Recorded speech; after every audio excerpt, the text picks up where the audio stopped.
Call to order the Marshall City Council regular meeting scheduled for today, July 1st, 2024. Clerk, will you please call the roll? Mayor Schwartz. Here. Member Karen. Here. Member Cheney Huggett. Here. Member Gates. Here. Member Traver. Here. Member Underhill. Member Wolfersberger. Here. We have a quorum, Your Honor. Thank you. I'll take a motion to excuse Councilmember Underhill. So moved. Support. Motion by Councilmember Karen, supported by Councilmember Traver. All those in favor signify by saying aye. Aye. Opposed, same sign. Motion carries. That brings us to invocation will be by Grace Baptist Pastor Brandon Crawford, then followed by our Pledge of Allegiance. Please rise.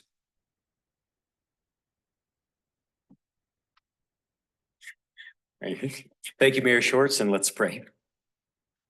Our Lord, we continue to be so grateful for your goodness to our city. And as we enter another council meeting, we ask that you would give each member wisdom in their decision-making, that you would give them a good sense of what would be right and fitting for our city, that you would give them the humility to listen to opposing viewpoints, but also a sense of camaraderie as they work together to address our common needs. Lord, please bless each one of them and their families, as well as every resident of this great city. We ask this all in your Son's name. Amen.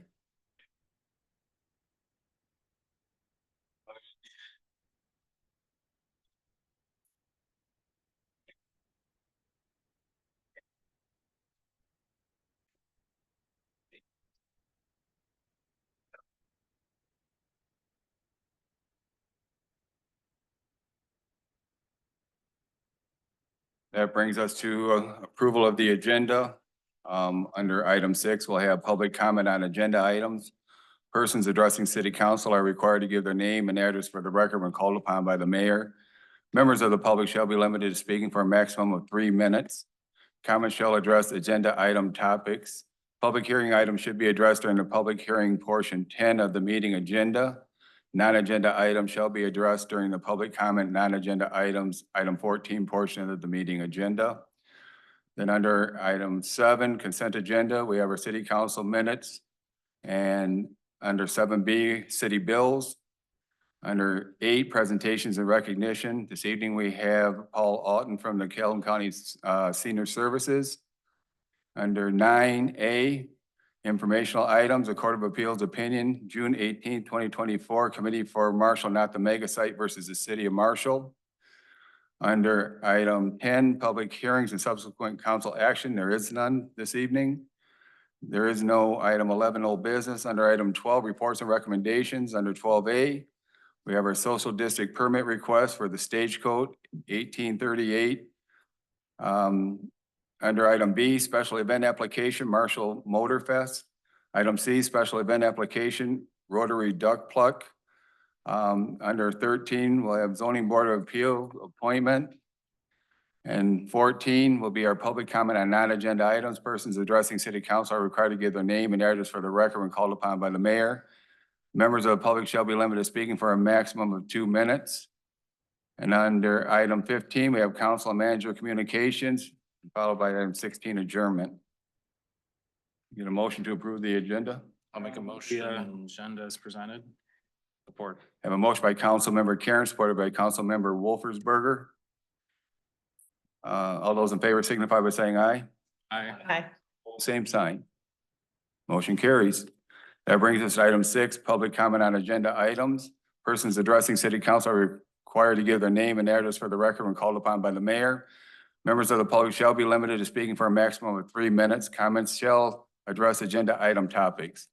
Public hearing items should be addressed during the public hearing item portion 10 of the meeting agenda.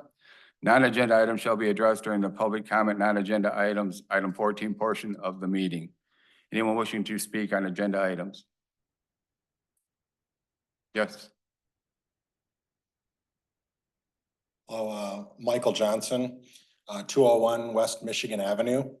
My wife and I just purchased the Stagecoach restaurant and inn, and just wanted to introduce ourselves. And I know a handful of you, and we're really excited about being a part of downtown Marshall. And I know we're requesting the social district permit tonight. The previous owners did not do that, so we felt it was a very viable thing to be a part of the city, and so we're putting that request forward tonight. And right now, we've kind of reopened in what we call our 1.0 relaunch, but sometime at the beginning of 2025, we're gonna do a total renovation of the entire property and one of the buildings next door. So we're really excited about that long-term and excited to be a part of downtown. So thank you very much.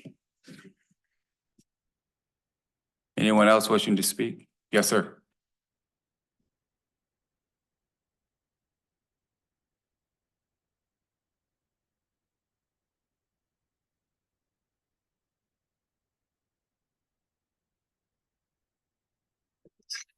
Barry Wayne Adams, 620 Street. First of all, I want to object to the minutes in that you failed to present the substance of the public comments. And in fact, in one section, you completely omitted the fact that I even made a public comment, but it doesn't matter because the substance of the public comments aren't even included in there. That is malfeasance of office and goes to that misconduct in office issue, MCL 750.505. Quit being criminals, please. Dealing with informational item number 9. Now, I don't profess to speak on behalf of the Committee for Marshall, not the Mega Site, but having listened to the Richard Pyatt radio program last Saturday morning, in which the attorney for the committee was being interviewed, he sounds like things are not over and they shouldn't be. The Court of Appeals issuance was highly skewed, highly tendentious, and it goes back to that 28 USC 2072B. You can't create a procedural front to deny constitutional rights. And as it turns out, thanks to the Court of Appeals opinion, we are now informed that the proper remedy, according to the Court of Appeals, which is found at Section 5.04 of the city charter, is still up and available and will be accessed. And as it turns out, there's no time window on when another challenge by virtue of petition for judicial review. In fact, the way the language reads, it looks like you could have both concurrent and consecutive challenges to that rezoning ordinance. So there's still plenty of opportunity that will be accessed. You know, the people who are doing this, they just consider this to be a bump in the road. We know we're, you know, having to go up against compromised and bought off interests that are willing to skew the law on behalf of their patrons. I'll be back. Thank you. Anyone else wish to speak on agenda items? Seeing none, that brings us to item 7, consent agenda. Under item A, we have city council minutes, regular session, June 17th, 2024. Under item 7B, city bills, purchases on 6/14/2024 in the amount of $282,056.43. Under item B, purchases on 6/21/2024 in the amount of $237,673.40. And purchases on 7/2/2024 in the amount of $100,120.32. That'll bring the total to $619,850.15. Any discussion or take a motion to approve the consent agenda? I'll make a motion to approve the consent agenda as presented. Support. I have a motion by Council Member Wolfersberger, supported by Council Member Gates. Roll call, please. Member Karen. Yes. Member Cheney Huggett. Yes. Member Gates. Yes. Member Traver. Yes. Member Wolfersberger. Yes. Mayor Schwartz. Yes. Motion carries, Your Honor. Thank you. That brings us to items 8A. Introduction of Mr. Rod Oughton as the new manager for the Calhoun County Senior Services. And sir, you want to come up, please? Thank you. I appreciate the opportunity to speak before you tonight and share a few brief highlights in terms of the work that we are engaged with our partners in the county on behalf of older adults and caregivers in the county. Very briefly, I shared with you tonight, it just came out, our 2023 annual report that again shares a lot of these highlights. We will make that public through our website, as well as making copies in the next 2 weeks to make available to the whole public in the county. So we're delighted by that and proud of the work that's been done over the last year in service to older adults in the county. Additionally, last year we served just under 7,000 older adults in the county, again, through our partners. We are the senior millage for the county, so we fund all the partners to provide the services. And we're very proud of the work that they do on behalf of older adults and caregivers in the county. Additionally, we support locally both the Fountain Clinic and Heritage Commons. We provide funding to both programs. They provide terrific services to not only older adults and caregivers in Marshall, but around the county. And we're proud to be able to support them in this manner. Also, last month, we did our annual Senior Expo, which continues to grow. This year, we had just over 650 older adults participate. And I'm happy to say, from a trend perspective, more Marshall older adults participated this year, and we're a part of the fun activity. So we're going to continue doing that annually and as it continues to grow. This year, for the first time, we, in terms of addressing a very important problem in the county, not just unique to Calhoun County, but around the country, is food insecurity in older adults, particularly affecting low-income older adults. And so we convened our first annual food summit at the Firekeepers back in May. And we had just over 65 leaders in the county, folks who were involved in providing food services and so on for older adults in the county, including here in Marshall as well. We continue to be committed to this in addressing food insecurity for older adults in the county. Our next step is to work with county leadership in terms of, again, engaging not only the providers of food services, but also nutrition educators, et cetera, and really addressing food insecurity and how it affects older adults, in particular around chronic disease. So we're looking forward to future work in that particular area. And then just a couple of the quick things. In Calhoun County, we have over 100 older adults, 60 plus, who are unsheltered currently. And so in the last month, we've convened a work group to begin looking at the specific needs of older adults who are unsheltered, not only trying to find them permanent housing, but really addressing some of the underlying challenges that they have in terms of their day-to-day problems. And so this group has met for the first time 2 weeks ago, has another meeting in 2 weeks, and will continue to provide focus again for this very vulnerable older adult population in the county who are currently unsheltered. Additionally, looking at older adults who are at risk of becoming unsheltered as well. And then the last two things we're currently providing, we're happy to support Heritage Commons here in Marshall. We also financially support Fork Senior Center. We have developed a work group in Battle Creek to now start supporting Cool Center or Senior Center program at the Cool Center. We want to ensure that older adults have senior center access around the county. And so we have begun with this work group creating more programs at the Cool Center for older adults.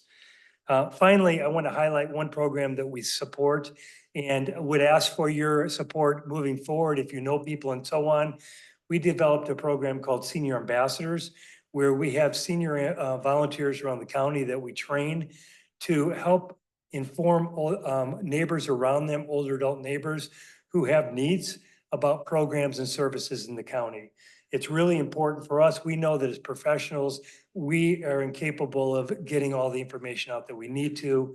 So we are building a large volunteer workforce of older adults to help support informing and letting older adults know what supports they have in the county to help them out. Again, with the whole focus of this aging in place, support them in terms of their quality of life and staying at home. So I'll close with that, but I really appreciate the opportunity to share with you today and look forward to partnering with you on behalf of older adults here in Marshall. Thank you, Mr. Alton. Any questions by council or? I just wanted to mention, as a member of the Fountain Clinic Board, we appreciate your financial participation, especially in keeping the dental program going. That's very important for our community. So thank you for that. You're very welcome. We're happy to. Just met with Mary Jo today. Thank you very much. Thank you. Appreciate it. Absolutely. That brings us to item 9, informational items. Attorney Revord, can you please speak to the Court of Appeals opinion dated June 18th, 2024?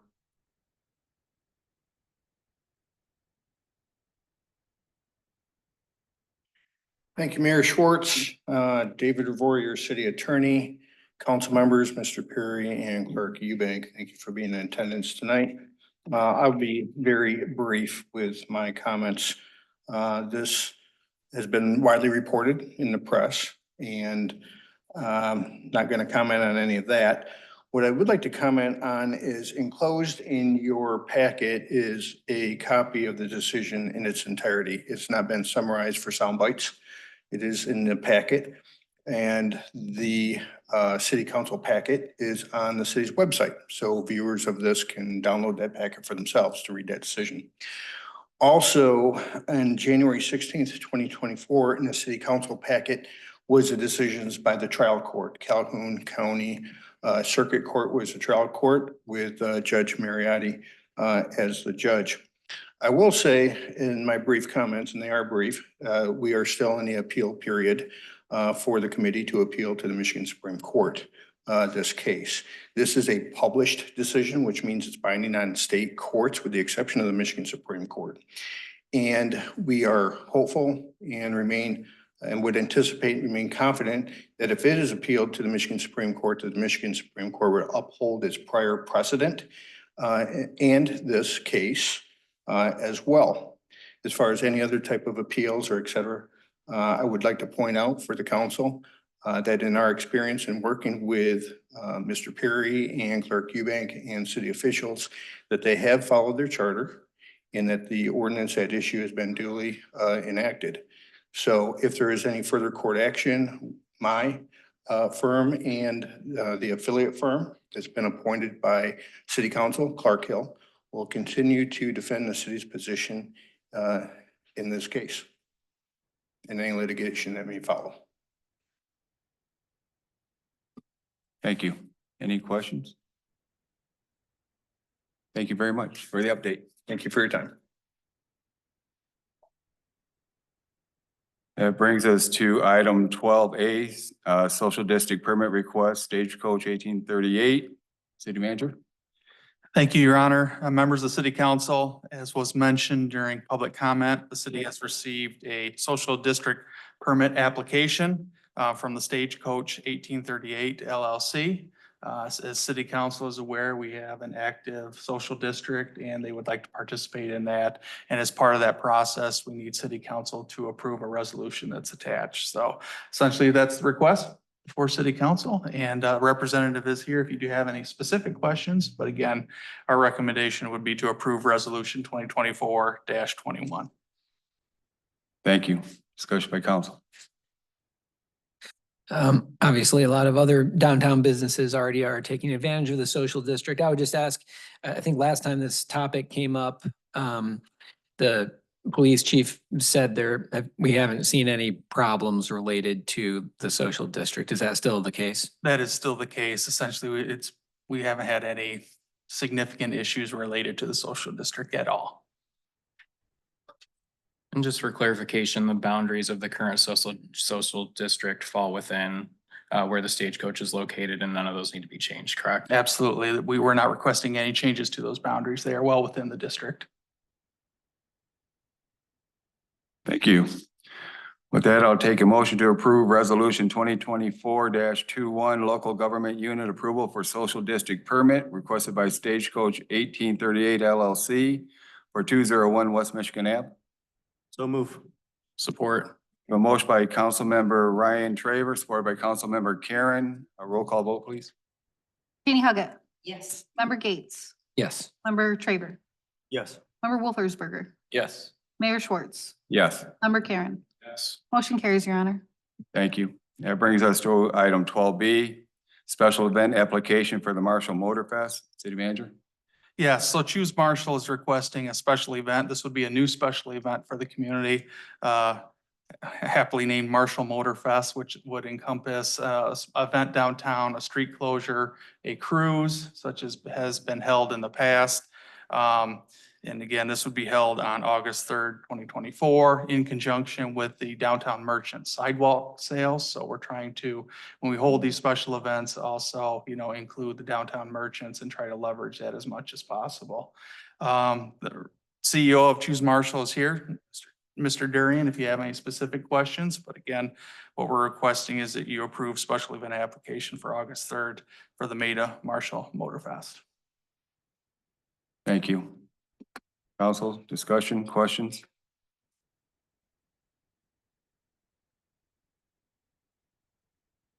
That I'll take a motion to approve the Maida Marshall Motor Fest special event application for August 3rd, 2024. So move.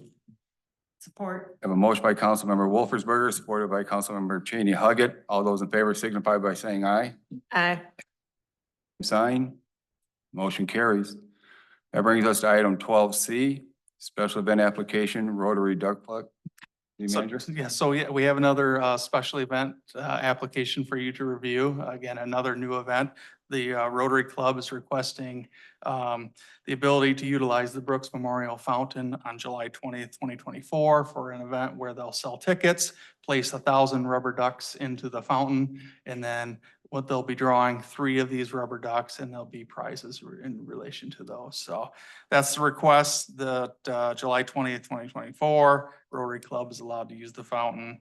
They'll pull 3 winners, and it'll be about a 20-minute event from 3:30 to 4:30, around 4 o'clock. So I'm sure they'll do some more advertising once this has been approved, but that's the new request. And again, I know Jacob's a member of Rotary, and I don't know if he has anything he wants to add to that, but that's the request before you. The only thing that I would add is it's the same day as Market on Main. So the hope is to create some synergy with that event and just another reason for people to go downtown and come out and enjoy the downtown on that day. Thank you. I don't want to create a burden. I realize, I understand there's 1,000 of these, but could we make a request that they are washed before they go in the fountain? Like, just to make sure there's no manufacturing residue or anything like that gets put in there. Yeah, potentially. Yeah, sure. I know this isn't a precedent that they used to do this. I think the Fountain Clinic or something used to do this years ago, like a long time ago. So I'm glad to see that it's coming back in some fashion or manner, and looking forward to pulling my ducks out of the fountain and winning. With that, I'll take a motion to approve the Marshall Rotary Club Duck Plug special event application for July 20th, 2024. So moved. Councilmember Karen, supported by Councilmember Wolfersberger. All those in favor signify by saying aye. Aye. Sign. Motion carries.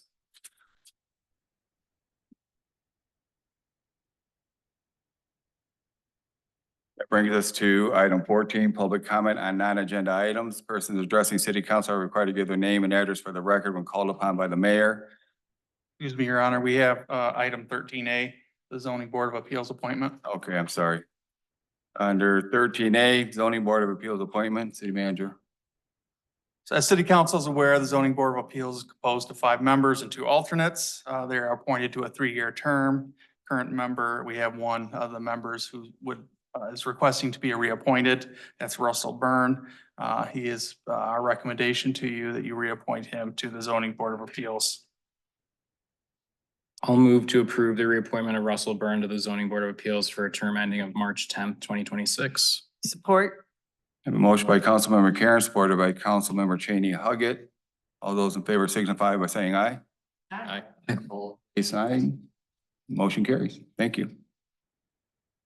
Now we come to item 14, public comment on non-agenda items. Persons addressing city council are required to give their name and address for the record when called upon by the mayor. Members of the public shall be limited to speaking for a maximum of 2 minutes. Anyone wishing to speak on non-agenda items? Yes, ma'am.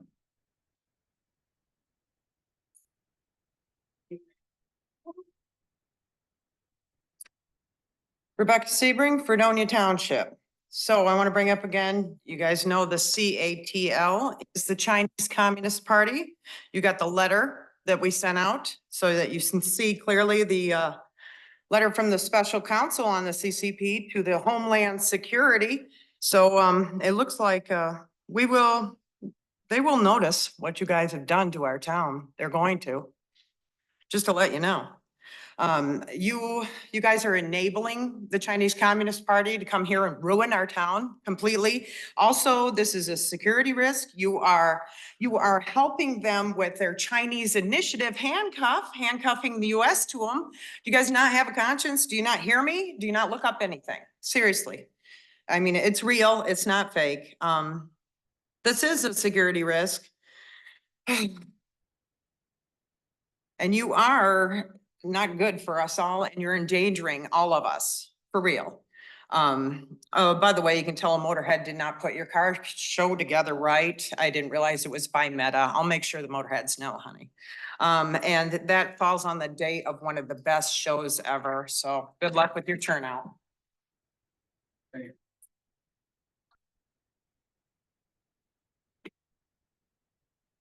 Yes, sir.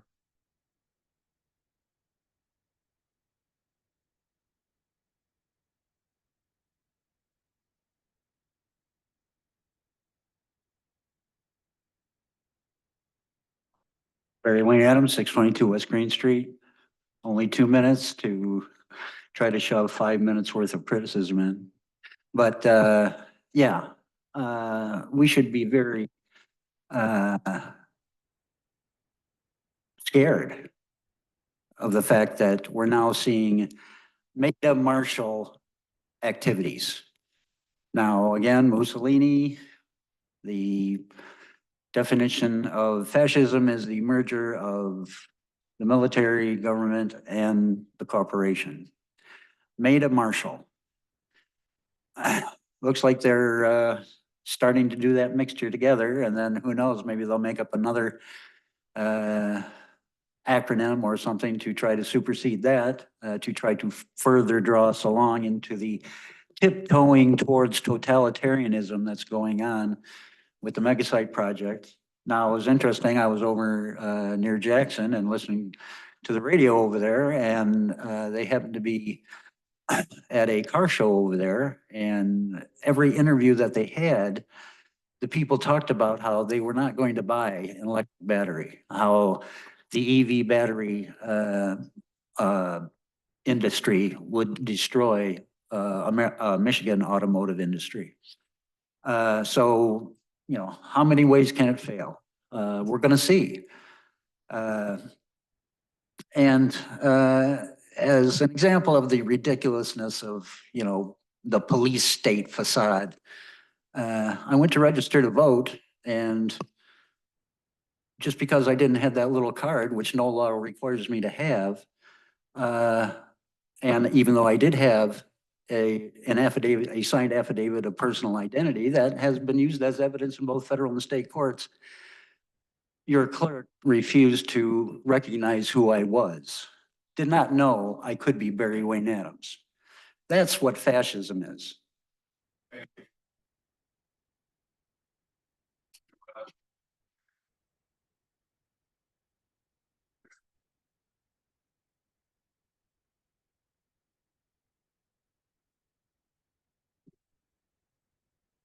Thank you, council.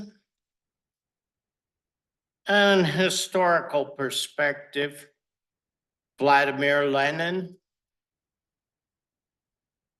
the capitalists, William Martin, 23701, 23.5 mile road, Olivet, Michigan. Vladimir Lenin. The capitalists will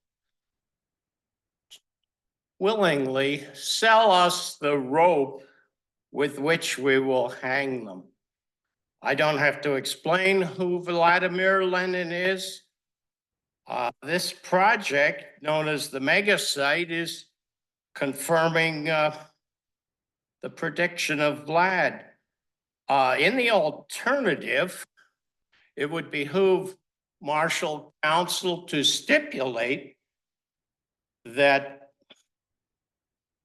there are no procedural defects and everything is properly predicated, including but not limited to a forensic audit of all monies. We're talking about billions of dollars.